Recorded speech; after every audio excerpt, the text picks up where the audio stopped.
In this segment, we're going to continue our series on the shadow government works for the Antichrist, and this is going to be Chapter 3, Organization and Training of the Shadow Government, also known as the Society of Jesus or the Jesuits. Yes, they have become very powerful today, but we're looking at their very beginnings now.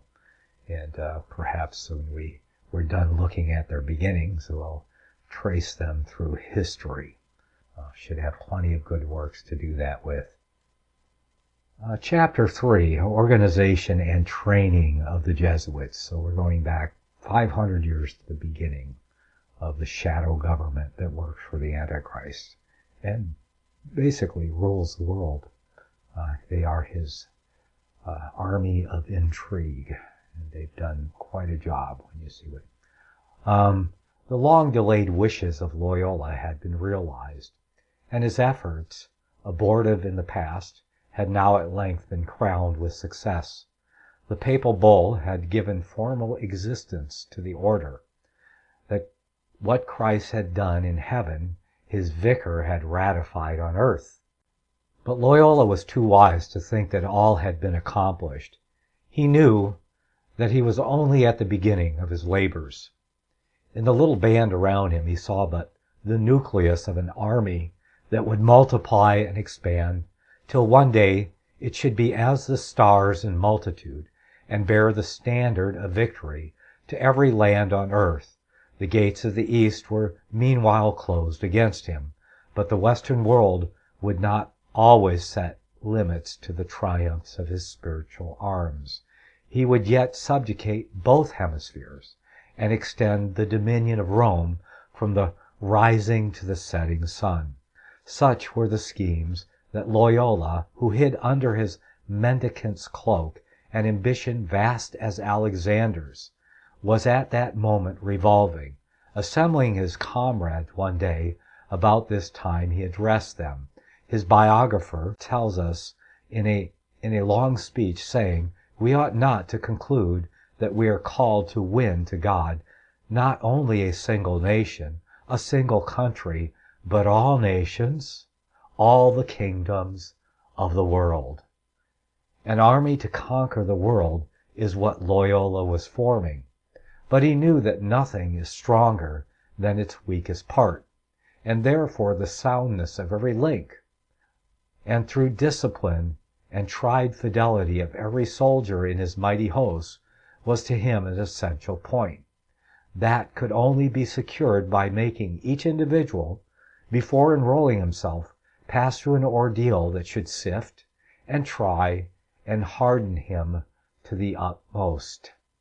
But first the company of Jesus had to elect a head. The dignity was offered to Loyola. He modestly declined the post, as Julius Caesar did the diadem. After 4 days spent in prayer and penance, his disciples returned and humbly supplicated him to be their chief. Ignatius, viewing this as an intimation of the will of God, consented. He was the first general of the order.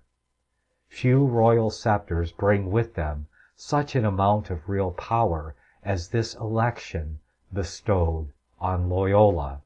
The day would come when the tiara itself would bow before that yet mightier authority which was represented by the cap of the general of the Jesuits. The second step was to frame the constitution of the society. In this labor, Loyola accepted the aid of Lainez, the ablest of his converts, seeing it was at God's command that Ignatius had planted the tree of Jesuitism in the spiritual vineyard. It was also to be expected that the constitution of the company would proceed from the same high source. The constitutions were declared to be a revelation from God, be inspired of the Holy Spirit. This gave them absolute authority over the members, and paved the way for the substitution of the constitution and canons of the Society of Jesus in the room of Christianity itself. These canons and instructions were not published. They were not communicated to all the members of the society. They were made known only to a few. In all their extent, to very few. They took care to print them in their own college at Rome, or in their college at the Prague. And if it happened that they were printed elsewhere, they secured and destroyed the edition. I cannot discover, says M.D.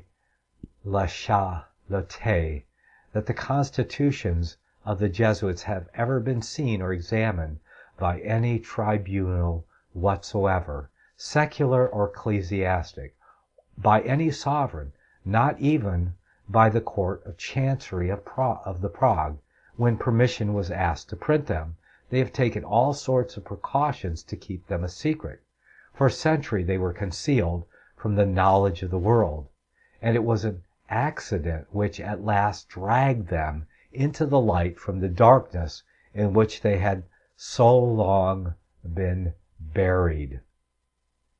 It is not easy, perhaps it is not possible, to say what number of volumes the Constitution of the Jesuits from M. Louis René de Chalatet, Procurator General of King Louis XV, in his report on the constitutions of the Jesuits, given in to the Parliament of Bretagne, speaks of a 50 volumes folio. That was in the year 1761, or 220 years after the founding of the order. This code, then enormous, must be greatly more so now, seeing every bull and brief of the Pope addressed to the Society, every edict of its general, is so much more added to as a legislation that is continually augmenting. We doubt whether any member of the order is found bold enough to undertake a complete study of them, or ingenious enough to reconcile all their contradictions and inconsistencies, prudently abstaining from venturing into a labyrinth from which he may never emerge. He simply asks, not what do the constitutions say, but what does the general command? Practically, the will of his chief is the code of the Jesuit. We shall first consider the powers of the general. The original bull of Paul III, constituting the company, gave to Ignatius de Loyola, with 9 priests, his companions, the power to make constitutions and particular rules, and also to alter them. The legislative power thus rested in the hands of the general and his company, that is, in a congregation representing them. But when Loyola died and Lainez succeeded him as general, one of his first acts was to assemble a congregation and cause it to be decided that only the general had the right to make rules. This crowned the autocracy of the general, for while he has the power of legislating for all others, no one may legislate for him. He acts without control, without responsibility, without law. It is true that in certain cases the society may depose the general, but it cannot exercise its powers unless it be assembled, and the general alone can assemble the congregation. The whole order, with all its authority, is, in fact, comprised in him. In virtue of his prerogative, the general can command and regulate everything in the society. He may make special constitutions for the advantage of the society, and he may alter them, abrogate them, and make new ones, dating them at any time he pleases. These new rules must be regarded as confirmed by apostolic authority, not merely from the time they were made, but the time they are dated. The general assigns to all provincials, superiors, and members of the society of whatever grade, the powers they are to exercise, the places where they are to labor, the missions they are to discharge, and he may annul or confirm their acts at his pleasure. He has a right to nominate provincials and rectors, to admit or exclude members, to say what proffered dignity they are or are not to accept, to change the destination of legacies, and, though to give money to his relatives exposes him to deposition, he may yet give alms to any amount that he may deem conducive to the glory of God. He is invested, moreover, with the entire government and regulation of the colleges of the society. He may institute missions in all parts of the world. When commanding in the name of Jesus Christ, and in virtue of obedience, he commands under the penalty of mortal and venial sins. From his orders there is no appeal to the Pope.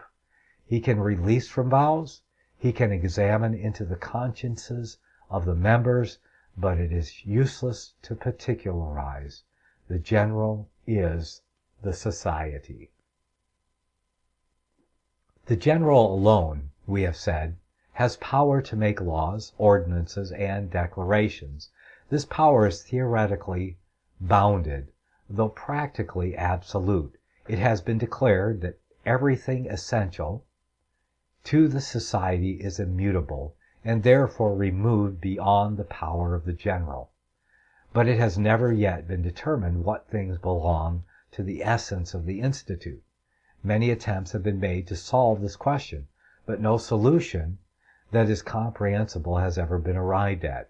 And so long as this question remains without an answer, the powers of the general will remain without limit. Let us next attend to the organization of the society. The Jesuit monarchy covers the globe. At its head, as we have said, is a sovereign who rules over all, but is himself ruled over by no one. First come 6 grand divisions termed princedoms. These comprehend the space stretching from the Indus to the Mediterranean, more particularly India, Spain, Portugal, Germany, and France, Italy, Sicily, Poland, Lithuania. Outside this area, the Jesuits have established missions. The heads of these 6 divisions act as coadjutors to their general. They are his staff or cabinet. These 6 great divisions are subdivided into 37 provinces. Over each province is placed a chief, termed a provincial. The provinces are again subdivided into a variety of houses or establishments. First come the houses of the professed, presided over by their provosts. Next come the colleges or houses of the novices and scholars, presided over by their rector or superior. Where these cannot be established, residences are erected for the accommodation of the priests who perambulate the district, preaching and hearing confessions. And lastly may be mentioned mission houses, in which Jesuits live unnoticed as secular clergy.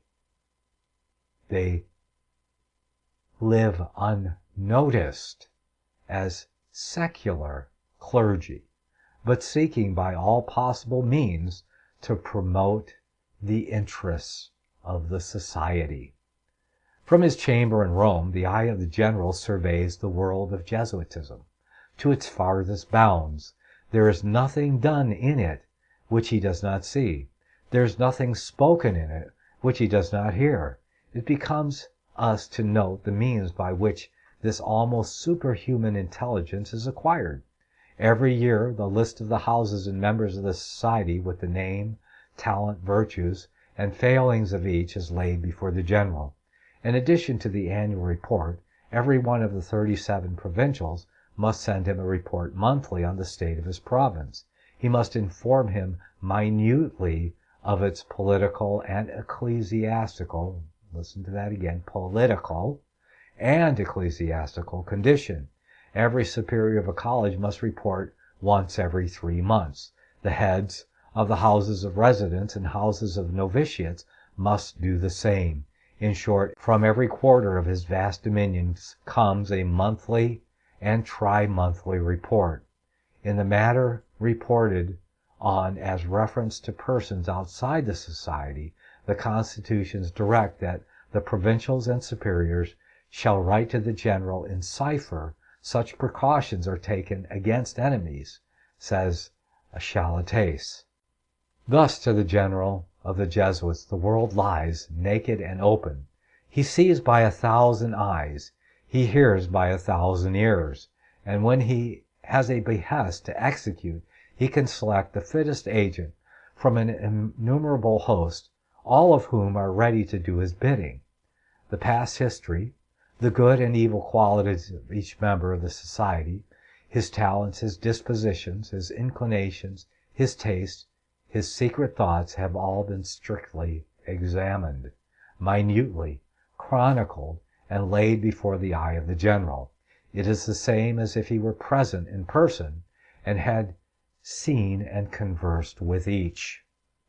All ranks, from the nobleman to the day laborer, all trades, from the opulent banker to the shoemaker and porter, all professions, from the stoled dignitary and the learned professor to the cowled mendicant, all grades of literary men, from the philosopher, the mathematician, and the historian to the schoolmaster and the reporter on the provincial newspaper, are enrolled in the society. Marshaled and in continual attendance before their chief, stand this host, so large in numbers and so various in gifts. At his word they go, and at his word they come, speeding over seas and mountains, across frozen steppes or burning plains, on his errand. Pestilence or battle or death may lie on his path. The Jesuit's obedience is not less prompt. Selecting one, the general sends him to the royal cabinet. Making choice of another, he opens to him the door of Parliament. A third he enrolls in a political club. A fourth he places in the pulpit of a church, whose creed he professes that he may betray it. A fifth he commands to mingle in the saloons of the literati. A sixth he sends to act his part in the evangelical conference. A seventh he seats beside the domestic hearth. And an eighth he sends afar off to barbarous tribes, where, speaking a strange tongue and wearing a rough garment, he executes, amidst hardships and perils, the will of his superior.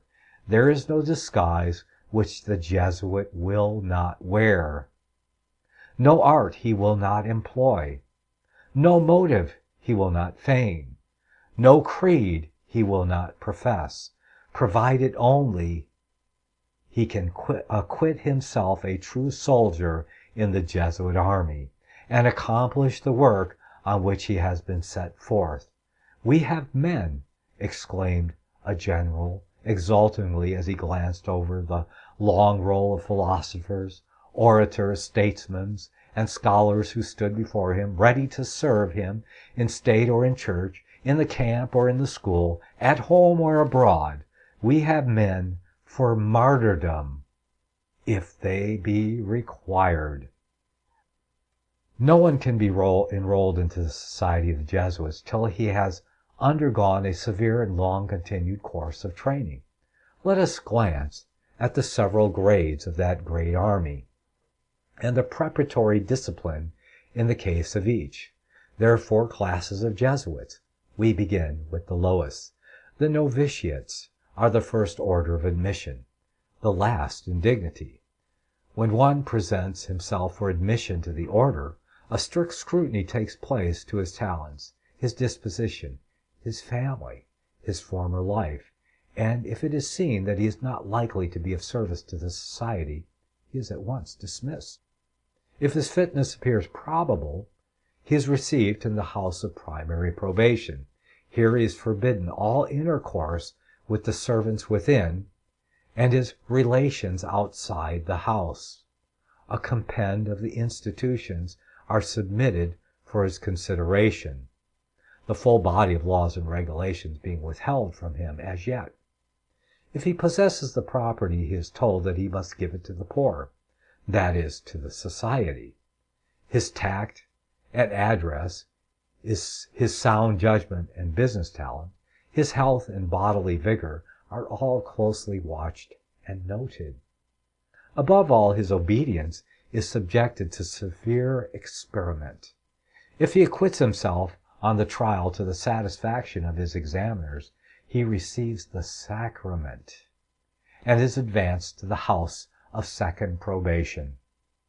Here the discipline is of a yet severer kind. The novitiate first devotes a certain period to confession of sins and meditation. He next fulfills a course of service in the hospitals.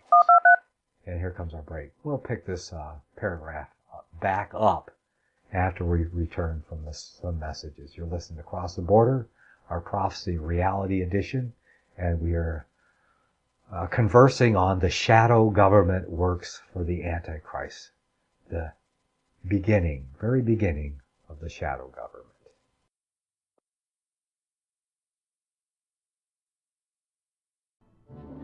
The book of Revelation says, the spirit of prophecy is the testimony of Jesus Christ. This is at the very heart of FirstAmendmentRadio.com. In that spirit, we have created the Prophecy Reality News app for all of your mobile devices, streaming First Amendment Radio 24 hours a day, 7 days a week. Available for your Apple, Android device, and smartphone, absolutely free. Get the Prophecy Reality News app installed today, so you can listen to First Amendment Radio wherever you are. The Prophecy Reality News app. Get it now.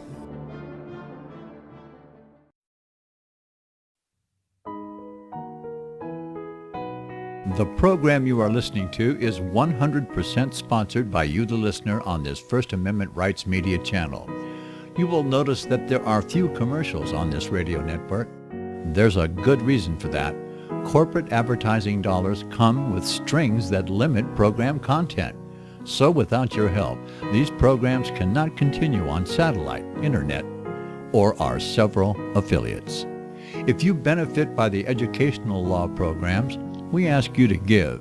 If you are admonished or nurtured by the Bible and ministry programs, we ask you to give. If some voice a cause that you are passionate about, we ask you to give.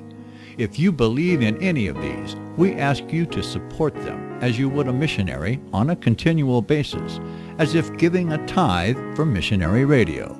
These programs are not commercially viable and must be supported by those faithful to the cause of truth. Look for the button to sponsor your favorite programs at our listen and schedule pages on the internet. We will also give you unlimited archive access to all of our programs. We're asking you to give much less than a tithe, so that you may also send support directly to a particular program host, cause, and anywhere else the Spirit may lead you. Do all to the glory of our God and Creator, for His holy nation, the only kingdom that will last forever. Thank you for listening.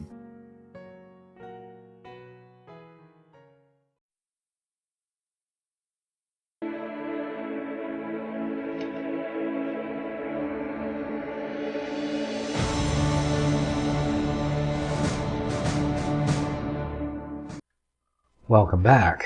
You listen to Across the Border. We're looking into the shadow government. We're seeing that the people that run this shadow government have a field of nearly 2 billion adherents to the great apostasy, adherents under the Antichrist, to choose people to join and adhere and serve them in this society that makes up the shadow government that works for the Antichrist. So they look for young men that are devout in the anti-Christian faith, that want to serve God, mistakenly serving the Antichrist and adhering to what they believe is the truth, but of course they are deceived. So they're looking for men that they can enroll. And when they make a disciple or enroll someone into the society of the shadow government, called the Society of Jesus or the Jesuits, they put them through several tests. And here we're going through some of these tests here. We'll pick up here. When they advance to the second house of probation. So there are periods of probation they have to go through to advance into the society and become fixed servants of the society general who rules for the Antichrist. Here the discipline is of a yet severer kind. The novitiate first devotes a certain period to confession of sins and meditation. He next fulfills a course of service in the hospitals, learning humility by helping the poor, and ministering at the beds of the sick. To further his advance in this grace, he next spends a certain term in begging his bread from door to door. Thus he learns to live on the coarsest fare and to sleep on the hardest couch. To perfect him in virtue of self-abnegation, he next discharges for a while the most humiliating and repulsive offices in the house in which he lives. And now this course of service is ended. He is invited to show his powers of operating on others by communicating instruction to boys in Christian doctrine, by hearing confessions, and by preaching in public.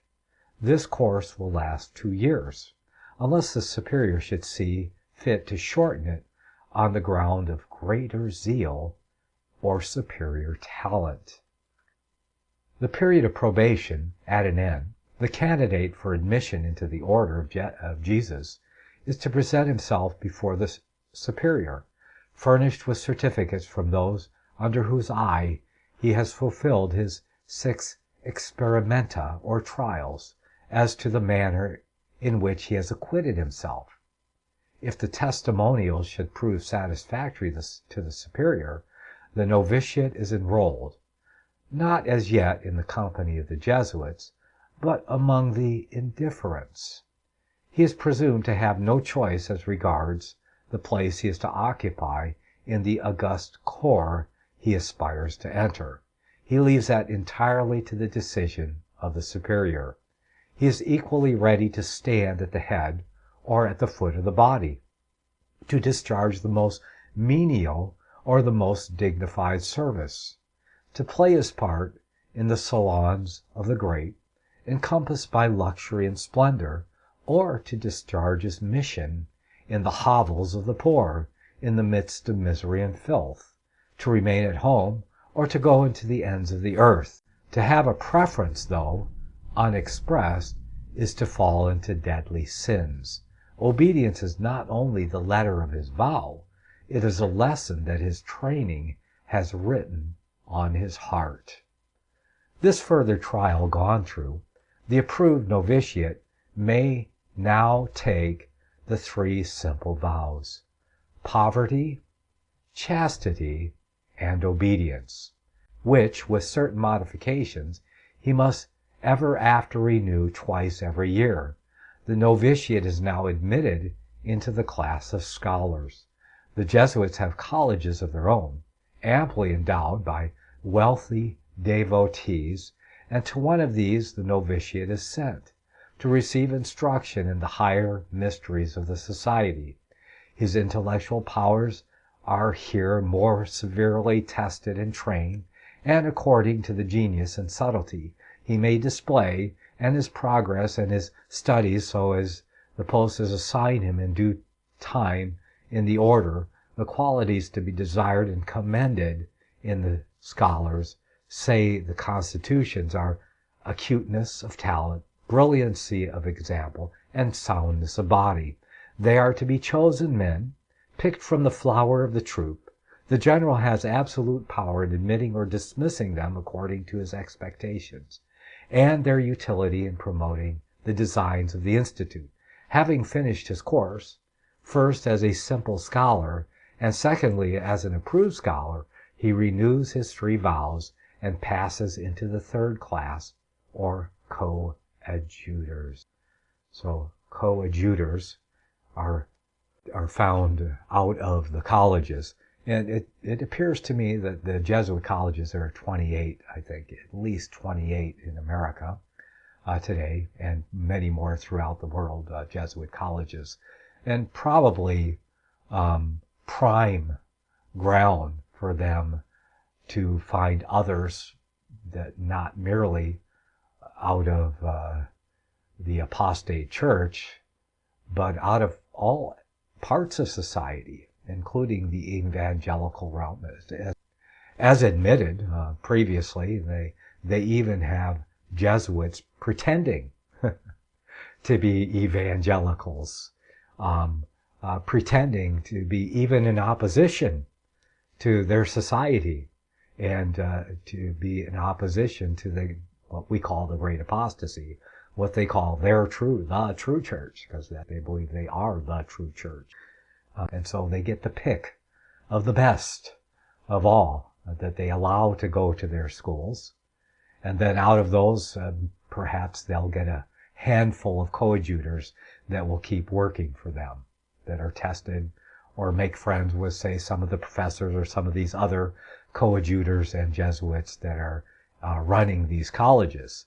So see, they have ample opportunity to make converts all along in every every society, out of all of their colleges, in every area of life.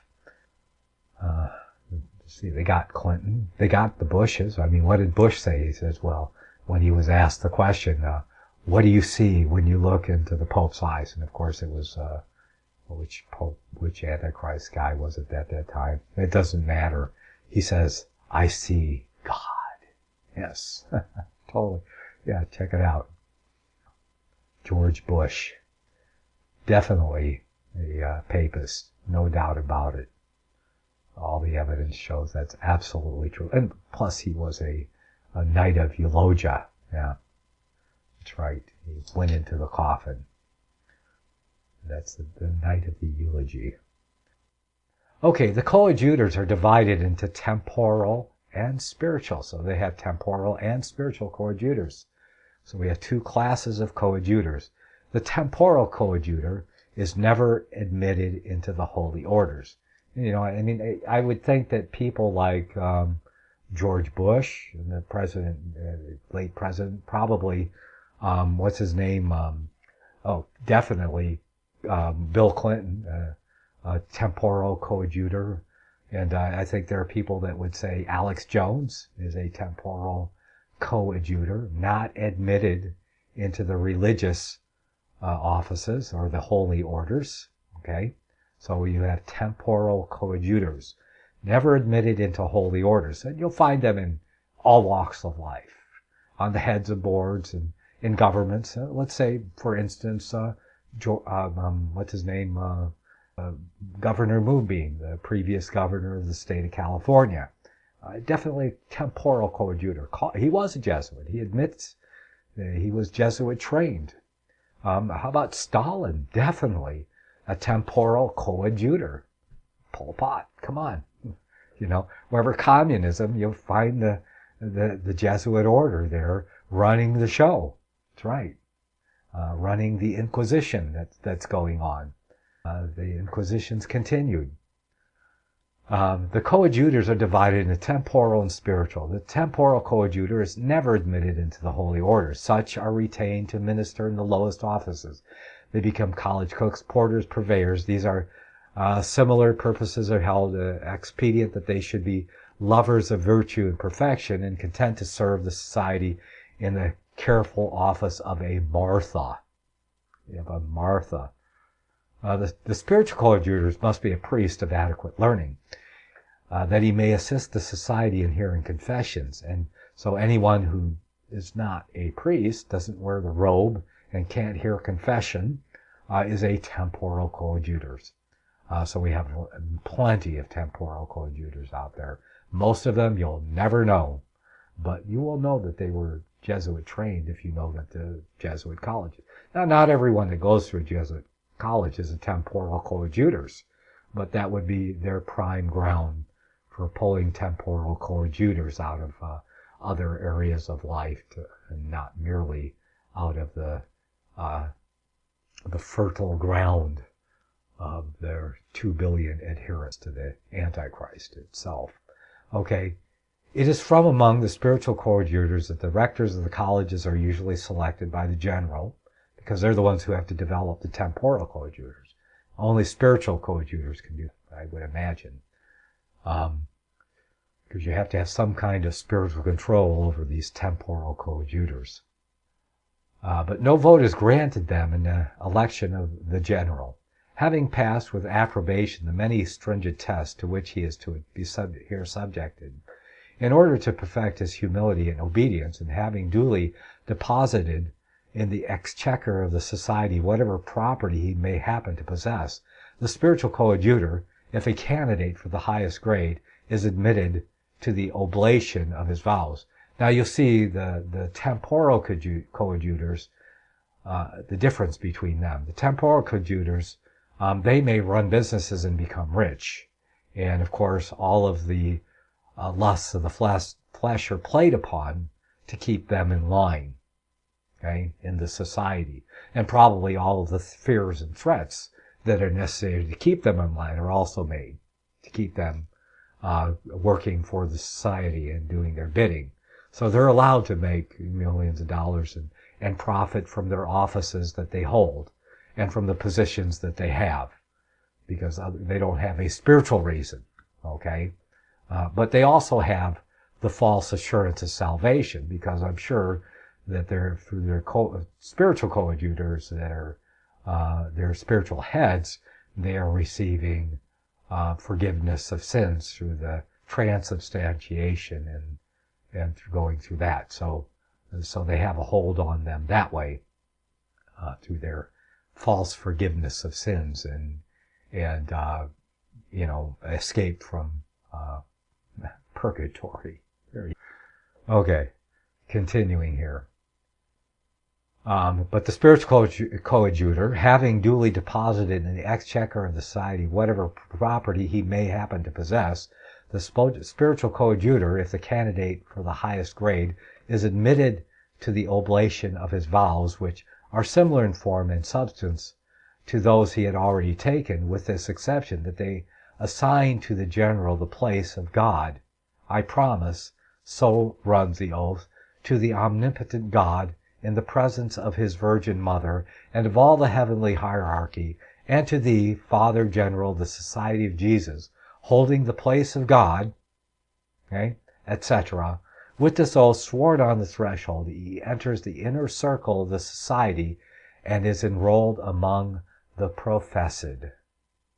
The professed members constitute the society par excellence. They alone know its deepest secrets, and they alone wield its highest powers. But perfection in Jesuitism cannot be reached otherwise than by the loss of manhood.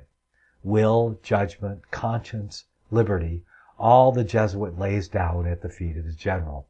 It is a tremendous sacrifice, but to him the general is God. He now takes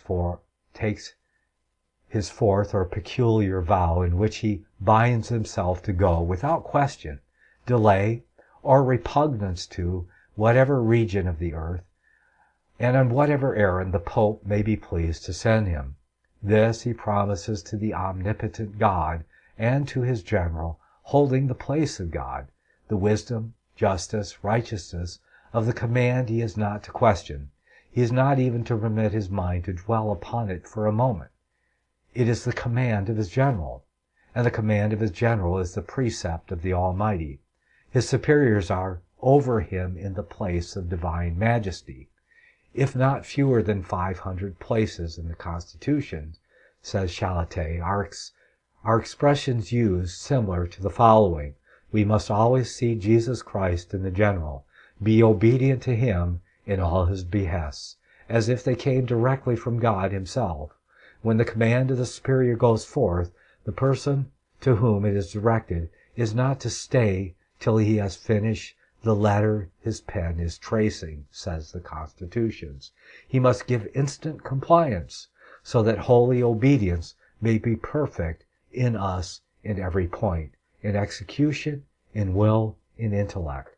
Obedience is styled the tomb of the will, a blessed blindness which causes the soul to see the road to salvation, and the members of the society are taught to immolate their will as a sheep is sacrificed. The Jesuit is to be in the hands of his superior, as the axe in the hands of the woodcutter, or as a staff in the hands of an old man, which serves him wherever and in whatever thing he is pleased to use it. In fine, the constitutions enjoin that they who live under obedience shall permit themselves to be moved and directed under divine providence by their superiors, just as if they were a corpse which allows itself to be moved and handled in any way. The annals of mankind do not furnish another example of a despotism so finished. We know of no other instance in which the members of the body are so numerous, or the ramifications so wide, and yet the centralization and cohesion so perfect. We have traced at some length the long and severe discipline which every member must undergo before being admitted into the select class that by way of eminence constitute the society. Before arriving on the threshold of the inner circle of Jesuitism, 3 times as a candidate passed through that terrible ordeal. First as a novice, secondly as a scholar, thirdly as a coadjutor. In his training, held to be complete, when he is admitted among the professed, know a 4th time he must undergo the same dreadful process. He is thrown back again into the crucible and kept amid its fires till pride and obstinacy and self-will and love of ease, till judgment, soul, and conscience have all been purged out of him, and then he comes forth fully refined, completely tempered and hardened, a vessel fully fitted for the use of his general, prepared to execute with a conscience that never remonstrates his most terrible command, and to undertake with a will that never rebels the most difficult and dangerous enterprise he may assign him. In the words of an eloquent writer, talk of drilling and discipline. Why, the drilling of the discipline which gave Alexander the men that marched in triumph from Macedon to the Indus, to Caesar the men that marched in triumph from Rome to the wilds of Caledonia, to Hannibal the men that marched in triumph from Carthage to Rome, to Napoleon the men whose achievements surpassed in brilliance the united glories of the soldiers of Macedon, Carthage, and of Rome, and to Wellington, the men who smote into the dust the very flower of Napoleon's chivalry. Why, the drilling and the discipline of all these combined cannot, in point of stern, rigid, and protracted severity, for a moment be compared to the drilling and discipline which fitted and molded men for becoming full members of the militant institute of the Jesuits. Such, Loyola saw, was the core that was needed to confront the armies of Protestantism and turn back the advancing tide of light and liberty. Touched with a divine fire, the disciples of the gospel attained at once to a complete renunciation of self and magnanimity of soul, which enabled them to brave all dangers and endure all sufferings, and to bear the standard of a recovered gospel over deserts and oceans, in the midst of hunger and pestilence, of dungeons and racks and fiery stakes. It was vain to think of overcoming warriors like these, unless by combatants of an equal temper and spirit, and Loyola set himself to fashion such. He could not clothe them with the panoply of light. He could not inspire them with that holy and invincible courage which springs forth from faith, nor could he enkindle their souls with the love of the Savior and the joys of life eternal, as that they should despise the sufferings of time, but he could give them their counterfeits. He could enkindle them with fanaticism, inspire them with Luciferian ambition, and so pervert and indurate their souls by evil maxims and long and rigorous training, that they should be insensible to shame and pain, and would welcome suffering and death. Such are the weapons of the men he set forth to battle. And there you have the rigorous training of a Jesuit in fine.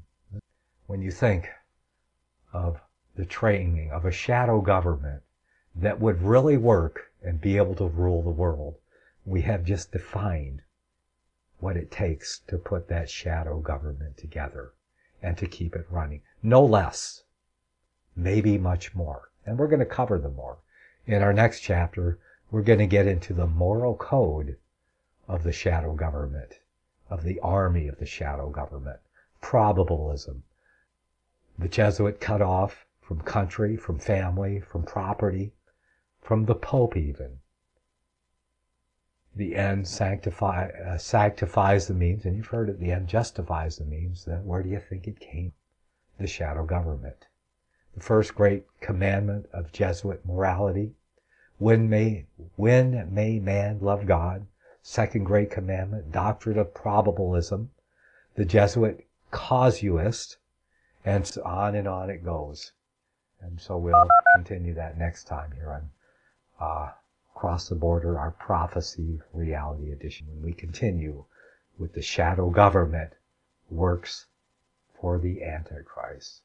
May the Almighty bless you and keep you as you continue walking in His kingdom on the narrow way of life. Visit crosstheborder.org, CROSS, crosstheborder.org, to get your print, EPUB, or PDF version of the book, The Rapture Will Be Canceled. That's crosstheborder.org. I know you all want answers, and believe me, so do I, and I'll do my best to get them. Despite Nicolas Cage's promise to do his best to get left behind rapture answers for us, don't hold your breath. Not everyone believes Left Behind is true prophecy.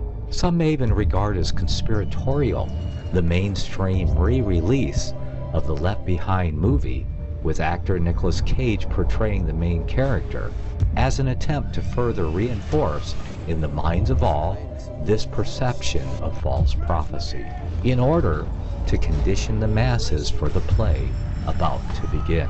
If you want true Bible prophecy answers, get the book, The Rapture Will Be Canceled. The author exposes the Latin rapture origin, the 7-year tribulation deception, true Bible revelation of Daniel's 70 weeks, the abomination of desolation, the restrainer, America in the Revelation, the image of the beast and the mark of the beast, and the truth about God's chosen people, and so much more about Bible prophecy.